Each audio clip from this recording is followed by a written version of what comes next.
Hello दोस्तों, स्वागत है आपका और आप सभी अच्छे भी होंगे और पढ़ाई। तो हमने कल की वीडियो में हमारे वाइस उपराष्ट्रपति अ, उपराष्ट्रपति के बारे में चर्चा की और आज हम पढ़ेंगे प्रधानमंत्री के बारे में। और जैसा कि प्रधानमंत्री के विषय में पहले आपको कुछ बातें बताएंगी जो कि केंद्रीय मंत्री परिषद के अंतर्गत आते हैं। और कि जो केंद्रीय मंत्रिपरिषद के अंतर्गत हमारी प्रधानमंत्री, उप प्रधानमंत्री, राज्य मंत्री, कैबिनेट मंत्री, ये सभी जो होते हैं हमारी केंद्रीय मंत्रिमंडल या केंद्रीय मंत्रिपरिषद के अंतर्गत आते हैं। और जो होता है, जैसे इनका जो उत्तरदायित्व होता है प्रधानमंत्री लोकसभा के प्रति, और जो ये कार्य करते हैं वो राष्ट्रपति को सलाह देने का कार्य करते हैं। जो निर्वाचन होता है, इनकी नियुक्ति जो होती है वो राष्ट्रपति के द्वारा ही होती है इनकी। और अगर बात करें तो जो जो बैठक होती है जिसकी अध्यक्षता होती है वे प्रधानमंत्री ही करते हैं, ठीक है। और जो इनका जो होता है, और अगर वर्तमान में अगर हम बात करें कि केंद्रीय मंत्रालयों की संख्या, तो 15 अगस्त जब हमारा भारत देश आज़ाद हुआ था, तो 15 अगस्त 1947 को मंत्रालयों की संख्या 18 थी। और अगर हम वर्तमान में बात करें कि केंद्रीय मंत्रालयों की संख्या कितनी है, तो 52 है। तो वर्तमान में जो है हमारी केंद्रीय मंत्रालयों की संख्या जो है 52 है। और वर्तमान में हमारी प्रधानमंत्री मोदी जी जो हैं, जो क्रम के अनुसार देखा जाए, तो व्यक्ति के तौर पे तो ये 15वें प्रधानमंत्री हैं हमारे, लेकिन अगर कार्यकाल के अनुसार देखा जाए तो ये 18वें नंबर पे आते हैं। और जैसा कि आप सभी को पता है कि हमारे देश के पहले प्रधानमंत्री पंडित जवाहरलाल नेहरू जी जो थे, 1947 से लेके 1964 तक इनका कार्यकाल रहा। और वर्तमान में मोदी जी हमारे जो प्रधानमंत्री हैं, वो 2014 से लेकर के अब तक प्रधानमंत्री के पद पर हैं, जो कि हमारे देश में बहुत ही ऐसी उन्होंने योजनाएँ चलाई, बहुत ही अच्छे काम किए, बहुत ही अच्छा प्रयास रहा है उनका। और अभी तक जो है वो आत्मनिर्भर भारत की ओर अग्रसर है। युवाओं को नई-नई चीज़ें सिखाते रहते हैं, बताते रहते हैं, उनका बात करने का जो कम्युनिकेट करने का तरीका है वो भी बहुत ही अच्छा है। और इसकी वजह से आज हमारे देश का भी कितना नाम हुआ है।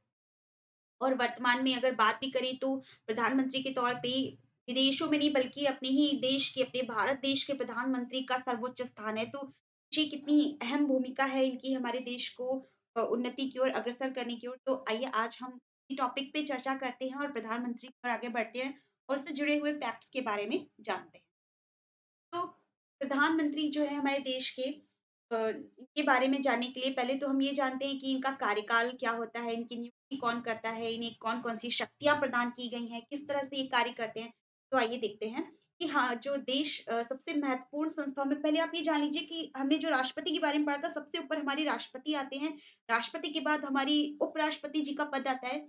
इन दोनों टॉपिक पे हम चर्चा कर चुके हैं पिछले वीडियोज़ में। और जो जैसा कि आज हम प्रधानमंत्री के बारे में चर्चा करें, तो प्रधानमंत्री हमारे राष्ट्रपति और उपराष्ट्रपति के बाद हमारे प्रधानमंत्री ही आते हैं। और जो प्रधानमंत्री होते हैं वो हमारी क्या होते हैं, जो संघ का शासन जिनके अनुसार चलता है, जो संघ का शासन चलाते हैं, उनका चलाने का अधिकार प्रधानमंत्री जी का ही होता है। और राष्ट्रपति जी इनकी नियुक्ति करते हैं। अनुच्छेद 75 1 के तहत इनकी होती है, नियुक्ति करते हैं, ठीक है। तो आइए जानते हैं इनसे जुड़े हुए फैक्ट्स के बारे में कि क्या है कि भारत में प्रधानमंत्री जो होता है सबसे महत्वपूर्ण संस्थाओं में से एक माना गया है प्रधानमंत्री का पद। और संसदीय शासन प्रणाली की व्यवस्था की गई। संसदीय शासन प्रणाली के दो स्वरूप होते हैं, एक नाम मात्र की कार्यपालिका और दूसरी वास्तविक कार्यपालिका। संविधान के अनुच्छेद 53 में कहा गया है कि संघ की कार्यकारी शक्तियां राष्ट्रपति के पास होंगी, जिनका उपयोग वह स्वयं प्रत्यक्ष रूप से या अपने अधीन अधिकारियों के माध्यम से संविधान के अनुसार ही करेगा। ठीक है, संविधान के अनुच्छेद 74 में यह प्रावधान है कि एक मंत्री परिषद होगी। मंत्री परिषद की बात कही गई है अनुच्छेद 74 के अंतर्गत। ठीक है, जिसका मुखिया कौन होगा, मंत्री परिषद का मुखिया होगा हमारा प्रधानमंत्री होगा, और राष्ट्रपति मंत्री परिषद की सलाह के अनुसार ही कार्य करेगा। देखिए, एक बात आप जान लीजिए कि जैसे ही जो भले ही राष्ट्रपति का पद सबसे उच्च स्थान पर होता है, प्रधानमंत्री से उच्च होता है, नंबर 1 पे हमारे राष्ट्रपति आते हैं, फिर उपराष्ट्रपति आते हैं। लेकिन जो भी कार्यप्रणाली होती है, जो राष्ट्रपति का पद होता है, जो कार्यभार सब प्रधानमंत्री के ऊपर ही होता है, इन्हीं की देख-रेख में ही सँभाला जाता है, ठीक है? और इन्हीं के जो मंत्रिपरिषद गठित होती है, इसका प्रधान होता है। प्रधानमंत्री जी भी एक नेता होते हैं, लेकिन ये मंत्री जो होते हैं, मुख्य प्रमुख नेता होते हैं मंत्रिपरिषद के। और जिनका क्या होता है, लोकसभा में वैसे तो प्रधानमंत्री बनने के लिए एक शर्त है कि आप या राज्यसभा की या लोकसभा के किसी भी सदन का एक की सदस्यता आपको लेनी चाहिए। ठीक है? किसी भी एक सदस्य की सदस्यता होनी चाहिए आपके पास। लेकिन लेकिन अगर बात करें तो शासन व्यवस्था के अनुसार आपको लोकसभा का सदस्य होना चाहिए, ज़रूरी है। लेकिन अगर हम बात करें तो कुछ हमारे ऐसे भी नेता हैं जो राज्यसभा के सदस्य रहे थे लेकिन फिर भी वो प्रधानमंत्री के पद पर थे। जैसे कौन? इंदिरा गांधी जी। इंदिरा गांधी जी का जो कार्यकाल था, ये जो कुछ नेता हैं हमारे, ये लोकसभा के नहीं, ये राज्यसभा के सदस्य थे, फिर भी जो है हमारे प्रधानमंत्री के पद पर थे। तो एक थी हमारी इंदिरा गांधी जी, तो इंदिरा गांधी जी हैं, ये लोकसभा नहीं राज्यसभा के सदस्य थी और इनका कार्यकाल 1966 में ये प्रधानमंत्री के पद पर थी, ठीक है? इंदिरा गांधी जी। इंदिरा गांधी जी ये हमारी लोकसभा की नहीं राज्यसभा की सदस्य थी। और दूसरी अगर बात करें तो कौन? एचडी देवगौड़ा। एचडी देवगौड़ा थे। ये भी हमारे लोकसभा नहीं राज्यसभा के सदस्य थे और ये 1996 में थे। हमारे देश के प्रधानमंत्री रह चुके हैं और डॉक्टर मनमोहन सिंह जो कि 2004 से 2009 तक हमारे प्रधानमंत्री के पद पर थे, ये भी लोकसभा के सदस्य ना होकर के राज्यसभा के सदस्य, ठीक है? ये जो 3 लोग थे, इन्होंने राज्यसभा की सदस्यता ली थी, ना कि लोकसभा की। लेकिन नियम अगर शासन के अनुसार आपको लोकसभा का होना सदस्य ज़रूरी होता है, ठीक है? और जो हमारी माननीय मंत्री जी जो प्रधानमंत्री जी हैं नरेंद्र मोदी जी, ये कुछ ऐसे भी हमारे मंत्री थे, मुख्यमंत्री थे, जो पहले किसी देश के मुख्यमंत्री थे, बाद में वो प्रधानमंत्री घोषित हुए। जैसे हमारे नरेंद्र मोदी जी जो हैं, पहले गुजरात के मुख्यमंत्री रह चुके हैं, वर्तमान समय में हमारे देश के प्रधानमंत्री भी हैं। तो मंत्री भी थे ऐसे। भारत के पहले प्रधानमंत्री पंडित जवाहरलाल नेहरू थे और वर्तमान में मोदी जी हैं, जो कि 15वें नंबर पे हैं। ये 15वें नंबर व्यक्तिगत तौर पे हैं। अगर व्यक्ति के अनुसार इन्हें जोड़ा जाए, इनका नंबर 15वां आता है, ठीक? अगर व्यक्ति की बात करें, तो ये व्यक्ति के तौर पर 15वें नंबर पे हैं, जबकि कार्यकाल के अकॉर्डिंग बात की जाए तो ये 18th नंबर 18वें नंबर पे हमारे देश के प्रधानमंत्री हैं, ठीक है? तो आइए इनकी शक्तियों के बारे में जानते हैं, क्या होती है इनकी शक्तियाँ, कैसा होता है इनका कार्यकाल? भारतीय संविधान के अनुच्छेद 74 में प्रधानमंत्री के पद की व्यवस्था है। संविधान के अनुसार प्रधानमंत्री राष्ट्रपति द्वारा की जाती है और राष्ट्रपति लोकसभा में बहुमत दल अथवा समूह के नेता को प्रधानमंत्री के पद पर नियुक्त करता है। लोकसभा में किसी भी एक दल को या चुनाव को पूर्ण गठन किए हुए दलों के किसी समूह को स्पष्ट बहुमत नहीं प्राप्त होता, तो ऐसी स्थिति में राष्ट्रपति लोकतांत्रिक अपेक्षा एवं संविधान की भावना के अनुरूप अपने स्वविवेक से निर्णय कर प्रधानमंत्री नियुक्त करता है। जैसे कि मान लीजिए इन्होंने क्या किया वोटिंग पड़ी लोकसभा में सदस्य की किसे प्रधानमंत्री बनाया जाए, ठीक है? लेकिन क्या हुआ कि बहुमत अगर मिल गया तो ठीक है, हमें बहुमत मिला है तो हम इस पद के लायक हैं, हम प्रधानमंत्री पद के लिए अपना वो है बना सकते हैं, ठीक है? हम प्रधानमंत्री बन सकते हैं। लेकिन यदि ऐसा हुआ कि लोकसभा में बहुमत पास नहीं हुआ, ठीक है? तो क्या किया जाएगा जो उस दल का सबसे बड़ा नेता होगा, सबसे बड़ा दल होगा, उसका नेता होगा, उसे ही जो राष्ट्रपति के द्वारा प्रधानमंत्री घोषित कर दिया जाएगा, ठीक है? लेकिन एक शर्त ये होती है कि जो भी व्यक्ति प्रधानमंत्री पद के उम्मीदवार के लिए खड़ा है, उसे 1 माह के भीतर बहुमत अपना जो दल में है, अपना बहुमत साबित करना होगा। 1 माह के भीतर बहुमत अपना साबित करना होगा, ठीक है? तो ही वो इस पद के लिए योग्य माना जाएगा, ठीक है? ठीक है? और उसे ये भी बताना पड़ेगा कि उसने जो है किसी भी एक सदन से, लोकसभा से या राज्यसभा से एक सदन से क्या किया, उसकी सदस्यता ले ली है। उसे 6 माह के भीतर उस सदस्यता का प्रमाण पत्र भी देना मतलब 6 माह के भीतर उसे सदस्यता लेनी पड़ेगी, ठीक है? तभी वो प्रधानमंत्री पद के लिए योग्य होगा। प्रधानमंत्री की नियुक्ति की परंपरा हम बात करें तो संसदीय प्रणाली में वेस्टमिंस्टर मॉडल की परंपरा के अनुसार राष्ट्रपति का अनुच्छेद 75 के तहत उस व्यक्ति को प्रधानमंत्री नियुक्त करता है जो लोकसभा में बहुमत दल का नेता है, ठीक है? ये तो बात हमने आपको इसी तरह से इसी माध्यम से समझा दी है कि किस तरह से होता है बहुमत दल का नेता। अब इनकी अगर हम कार्यप्रणाली की बात करें तो क्या होती है इनकी मंत्रिपरिषद का एक बात समझ लीजिए कि जो मंत्रिपरिषद का प्रमुख नेता ही प्रधानमंत्री होता है। अगर किसी वजह से प्रधानमंत्री की मृत्यु हो जाए या वो अपना त्याग पत्र दे दे तो मंत्री जो परिषद जो गठित होती है वह स्वतः ही निलंबित हो जाती है। मतलब पूरी तरह से मंत्रिपरिषद खत्म हो जाती है। ठीक है? प्रधानमंत्री की हत्तेई पद से या किसी कारणवश उनकी मृत्यु हो जाने से या वो स्वयं अपना त्याग पत्र दे दे तो मंत्रिपरिषद ही खत्म हो जाती है पूरी। तो ये किसके अनुसार है? अनुच्छेद 75 के अनुसार जो राष्ट्रपति होता है वो प्रधानमंत्री के परामर्श से मंत्रिपरिषद के सदस्य की नियुक्ति करता है। मंत्रिपरिषद के सदस्यों का चयन प्रधानमंत्री को विशेषाधिकार है। वह मंत्रिपरिषद में सम्मिलित किए गए मंत्रियों को स्तर को कैबिनेट मंत्री, राज्य मंत्री, उप मंत्री निर्धारित करता है। मंत्रिपरिषद के मंत्रियों को बनाए रखने अथवा हटाने के विषय में प्रधानमंत्री का निर्णय अंतिम होता है। यानी कि जो एक बार प्रधानमंत्री ने निर्णय ले लिया वही ही मान्य हो। एक दूसरा क्या कहता है? मंत्रियों के मध्य विभागों का वितरण। कौन सा किसी डिपार्टमेंट देना है ये भी तय कौन करता है? हमारे प्रधानमंत्री जी ही तय करते हैं कि हमें किसे कौन सा डिपार्टमेंट देना है, कौन राजनीतिक कौशल जिसका मतलब जो जिसमें एक्सपर्ट होगा उसे वो मंत्रालय दिया जाएगा। और उनमें जो परिवर्तन करना है, किसे कौन-सा ट्रांसफर करना है वो भी हमारे प्रधानमंत्री। फिर क्या बात करता है? मंत्रिपरिषद का कार्य संचालन। कार्य संचालन जो होता है, कार्यवाही का संचालन होता है, वो भी डिसाइड कौन करता है? हमारे मोदी जी डिसाइड करते हैं, प्रधानमंत्री जी डिसाइड करते हैं। शासन के विभिन्न विभागों में समन्वय। समन्वय बिठाना मतलब समन्वय स्थापित करना ताकि शासन जो है एक अच्छे से कार्य कर सके, उसमें समन्वय स्थापित हो, एकरूपता हो और सभी के विचार-विमर्श के अनुसार उसमें कार्य किया जा सकता है। ये भी इसके विभिन्न भागों में समन्वय बिठाने का कार्य भी हमारे प्रधानमंत्री जी ही करते हैं। लोकसभा का नेता वो मैं लोकसभा दल से अगर का चुनाव हुआ है, वैसे शासन के अनुसार तो लोकसभा का ही सदस्य होना अनिवार्य है। तो लोकसभा का नेता भी हमारे प्रधानमंत्री ही कहलाते हैं, ठीक? राष्ट्रपति और मंत्रिपरिषद के बीच की कड़ी का कार्य करना। एक राष्ट्रपति प्रधानमंत्री का कार्य क्या होता है कि वो कार्य तो प्रधानमंत्री शासन प्रणाली उन्हीं के ज़िम्मे आती है प्रधानमंत्री के।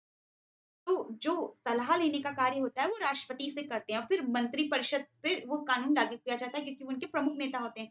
तो उनसे सलाह लेकर जो नियम कानून बनाए जाते हैं वो मंत्रिपरिषद में आपस में बाँटे जाते हैं कि हाँ, आपको ये कार्य करना पड़ता है। तो एक जो कड़ी का कार्य होता है बीच में वो प्रधानमंत्री जी का होता है कि ताकि उनमें एक समरसता है और उसी के अनुसार कार्यप्रणाली सुचारू रूप से चल सके।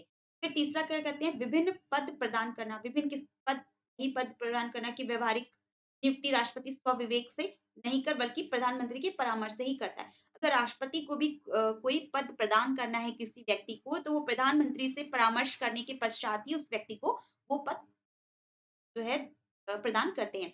अच्छा फिर नीतियों का निर्माता कौन होता है? प्रधानमंत्री शासन का वास्तविक प्रधान होता है। शासन चल रहा है वो प्रधानमंत्री के ज़िम्मे ही चल रहा है, उन्हीं के दम पे चल रहा है। ये समस्त नीतियों का निर्माता होता है। वह मंत्रिपरिषद के समस्त महत्वपूर्ण निर्णयों से अवगत करता है एवं मंत्री उसकी सलाह से ही कार्य करते हैं। जो भी कार्य होता है उनकी डिसीज़न के अकॉर्डिंग ही जो मंत्री हमारे परिषद होता है, वो उन्हीं के अकॉर्डिंग ही करता है प्रधानमंत्री। लोकसभा को भंग करने की शक्ति। लोकसभा को कब आहूत करना है, कब भंग करना है, क्या करना है, क्या नहीं करना है, इसके समक्ष में जो संपूर्ण निर्णय होता है, वो भी हमारे प्रधानमंत्री का ही निर्णय होता है। दल का नेता होता है, ठीक है? दल की बात करें तो ये प्रधानमंत्री दल का नेता होता है, ठीक है? लोकसभा में बहुमत प्राप्त दल का नेता होना प्रधानमंत्री की शक्ति का अधिकार है। लोकसभा में बहुमत दल प्राप्त का नेता ही वही शासन का प्रधान होता है। और अंतर्राष्ट्रीय संबंधों के निर्धारण संबंधी शक्तियाँ, जो अंतर्राष्ट्रीय संबंध होते हैं के निर्धारण के संबंध में भी प्रधानमंत्री की अहम भूमिका होती है। ठीक? फिर क्या कह रहा है? मंत्रियों की नियुक्ति व विभागों का आवंटन, appointment of ministers and allocation of the portfolios. भारतीय संविधान के अनुच्छेद 75 के अंतर्गत प्रधानमंत्री की सलाह पर मंत्रिमंडल कार्य करता है। ये सारी वही बातें हैं कि आप ये समझ लीजिए कि जो भी कार्य मंत्री परिषद बनाई गई है वो प्रधानमंत्री के जिम्मे ही कार्य करती है और अगर एक बार प्रधानमंत्री ने त्यागपत्र दे दिया, कुछ भी ऐसी सिचुएशन क्रिएट हुई तो मंत्रिपरिषद स्वतः ही विखंडित तरह से हो जाता है, ठीक है? और देखिए प्रधानमंत्री से जुड़े हुए कुछ फैक्ट्स हैं जो एग्जामिनेशन की दृष्टि से देखें तो आपकी परीक्षा की दृष्टि से बहुत ही उपयोगी हैं। वो मैं आपको छोटे-छोटे पॉइंट्स हैं वो और बता देती हूँ, क्या है वो पॉइंट। जैसे अगर आपसे प्रश्न करे, ठीक है, कि प्रधानमंत्री तथा अन्य मंत्रियों को शपथ कौन दिलाता है? देखिए, सबसे पहले अगर हम पीएम की बात करें कार्यकाल की बात करें, ये होता है हमारा 5 वर्ष। 5 वर्ष का कार्यकाल और अगर इसकी हम ये बात करें कि जो है शपथ कौन उन्हें दिलाता है? प्रधानमंत्री को भी शपथ और अन्य मंत्रियों को शपथ दिलाने का कार्य किसका होता है? राष्ट्रपति का होता है। राष्ट्रपति जी जो होते हैं हमारे, यही प्रधानमंत्री को और अन्य मंत्रियों को शपथ दिलाने का कार्य करते हैं। और प्रधानमंत्री के बारे में अगर हम डिस्कस करें कि अगर जैसे से प्रश्न पूछा जाए कि कोई भी मंत्री है या संसद का कोई भी सदस्य बिना मंत्री रह सकता है। अगर जैसे हमें अभी तक हमने किसी भी सदन की सदस्यता नहीं ली है, ठीक है? तो हम केवल 6 माह तक ही वो मंत्री पद ले सकते हैं, ठीक है? अगर हमें पीएम बनना है, पीएम बनने के लिए हमें 6 माह तक जो है कि ना किसी सदन की सदस्यता लेना आवश्यक है, अन्यथा हम इस पद के योग्य नहीं रहेंगे, ठीक है? तो हमें 6 माह तक उसकी सदस्यता लेना अनिवार्य हो जाता है। और बात करें तो मंत्रिमंडल शब्द, जो मंत्रिमंडल शब्द का प्रयोग कहाँ से किया गया है? किस अनुच्छेद के अंतर्गत आता है? तो आप बताएँगे ये अनुच्छेद हमारा आता है 352 के तहत। 352 के खंड 3, 352 3 के तहत मंत्रिमंडल शब्द का प्रयोग किया गया है। ठीक है? और अगर हम बात करें प्रधानमंत्री के बारे में, तो शपथ के बारे में तो हमने आपको बताया राष्ट्रपति ही दिलाते हैं। एक आता है अनुच्छेद कि इम्पोर्टेंट है, क्या है? कि जो इनकी सलाह तो लेते हैं, ये राष्ट्रपति राष्ट्रपति राष्ट्रपति जी हैं हमारे, इनकी सहायता के लिए क्या होता है, एक मंत्री परिषद का गठन किया जाता है। मंत्री परिषद का गठन किया जाता है इनकी सहायता के लिए, और जो कि मंत्री परिषद का प्रमुख कौन होता है? जो प्रमुख होता है, वो होते हैं हमारे पीएम। इन्हीं के अनुसार ही पूरा कार्यभार चलता है, ये इनके प्रमुख होते हैं। और इसका अगर बात करें उल्लेख किसके अंतर्गत किया है? आप बताएँगे अनुच्छेद 74 1 के तहत इन बातों का उल्लेख किया गया है। जो है राष्ट्रपति की सहायता एवं सलाह हेतु एक मंत्रिपरिषद गठित की जाएगी और मंत्रिपरिषद का जो प्रमुख होगा वो कौन होगा? हमारा प्रधानमंत्री होगा। ये अनुच्छेद इसके अंतर्गत आता है, ठीक है? और जो प्रधानमंत्री की जो नियुक्ति राष्ट्रपति द्वारा और अन्य मंत्रियों की जो नियुक्ति होती है, सारी मंत्रियों नियुक्ति होती है किस मंत्रिपरिषद की और प्रधानमंत्री की, ये आती है हमारी अनुच्छेद 75 1 के। और क्या बात की गई है? और अगर बात करें तो ये जो मंत्रिपरिषद जो राष्ट्रपति के प्रसाद पर्यंत कार्य करते हैं ना, प्रसाद पर्यंत, अच्छा प्रसाद पर्यंत का मतलब ये नहीं है कि जैसे कि क्या हुआ कि पता चला हम प्रधान जो राष्ट्रपति का पद होता है, वो प्रधानमंत्री से उच्च होता है। तो इसका मतलब ये नहीं है कि प्रधानमंत्री का जब भी मन करे वो उन्हें पद से हटा दे रहा है प्रधानमंत्री को, ठीक है? ऐसा नहीं होता है। वो उन्हें इस तरह से पद से नहीं हटा सकते हैं। तो उसका एक कारण भी देना पड़ता है उन्हें कि अब क्यों हटा रहे हैं, ठीक है? तो वो तभी ऐसा कर सकते हैं जब प्रधानमंत्री जी लोकसभा में अपना बहुमत खो दें। मतलब बहुमत से वो इस पद पर आए हैं, अगर वो अपना बहुमत खो देते हैं, तो उसी कंडीशन पर ही जो है वो उन्हें पद राष्ट्रपति प्रधानमंत्री को पद से बर्खास्त कर सकते हैं, अन्यथा नहीं कर सकते। ठीक है? त्याग अगर प्रधानमंत्री अपना त्याग पत्र दे दें, तो बात अलग है, तो भी जो है वो अपने पद से हटाए जा सकते हैं। और हम क्या बात करें? और हम कुछ इम्पोर्टेंट फैक्ट्स हैं जैसे प्रसाद पर्यंत कार्य करने की जो बात कही गई है, प्रसाद पर्यंत कार्य करते हैं, ये जो बात कही गई है, ये आता है हमारा अनुच्छेद 72 के अकॉर्डिंग, ठीक है? और जो शपथ दिलाने का कार्य है कि जो राष्ट्रपति शपथ दिलाएँगे, शपथ शपथ दिलाते हैं ना ये शपथ प्रधानमंत्री को, ये आता है हमारा अनुच्छेद 75 4 के ठीक है? और राष्ट्रपति को जानकारी देने के संबंध में जो उनका प्रमुख कर्तव्य होता है कि हाँ, ये जानकारी देंगे कि उनकी अपने विवेक से, जानकारी से, सलाह से वो नियुक्ति होती है मंत्रिमंडल की, जो कि हमारे राष्ट्रपति जी हैं, जो प्रधानमंत्री से सलाह लेकर अन्य कार्य को करते हैं, वो आता है हमारा अनुच्छेद 78 के अंतर्गत। ठीक है? अगर परीक्षा में आपसे पूछता है कि प्रधानमंत्री अपना त्यागपत्र किसे देते हैं, ठीक है? प्रधानमंत्री जो अगर अपना इन्हें त्याग पत्र देना है, अपने पद से हटना है, तो ये त्याग पत्र किसे देंगे? राष्ट्रपति को। आप बताएँगे प्रधानमंत्री अपना त्याग पत्र किसे देते हैं? तो आपका जवाब होगा राष्ट्रपति को। ठीक है? प्रधानमंत्री सहित जो पूरा कैबिनेट होता है, पूरी मंत्रिपरिषद होती है, उसको क्या कहते हैं? उसे पूरा क्या या तो कैबिनेट कहते हैं या मंत्रिपरिषद ही कहते हैं। ठीक है? भारत सरकार की समस्त कार्यपालक कार्रवाइयाँ की हुई जो मानी जाती हैं, वो देखिए जो ये कार्य करते हैं पूरा हमारे राष्ट्रपति प्रधानमंत्री जो पूरा कार्य करते हैं, का कार्य होता है, ये नाम तो राष्ट्रपति के नाम से होता है। ये राष्ट्रपति के नाम से ही पूरा कार्य होता है कि हाँ, इन्हीं के नाम से किया जा रहा है। लेकिन करता कौन है? प्रधानमंत्री। क्यों? क्योंकि जो पूरी शासन व्यवस्था का कार्य प्रणाली देखना होता है, ये किसके ज़िम्मे पर होता है? हमारी प्रधानमंत्री के ज़िम्मे पर होता है, ठीक है?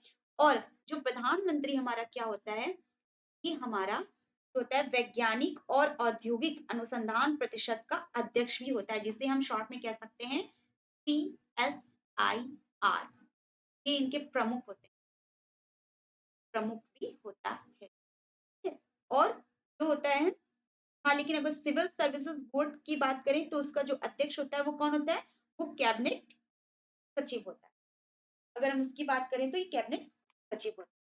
तो अब हमने आज प्रधानमंत्री के विषय में चर्चा की, उससे जुड़े हुए इम्पोर्टेंट फैक्ट्स के बारे में चर्चा की है और ये जो परीक्षा से उपयोगी प्रश्न है, छोटे-छोटे पॉइंट्स हैं, ये भी आपको समझा दिए। तो यहाँ से आज हमारा जो केंद्रीय मंत्री परिषद का एक पार्ट था, जिसके अंतर्गत हम प्रधानमंत्री को पढ़ते हैं। आज ये प्रधानमंत्री टॉपिक भी फिनिश होता है यहाँ पे।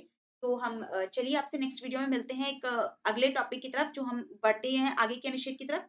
तब तक के लिए धन्यवाद। जय हिंद, जय भारत।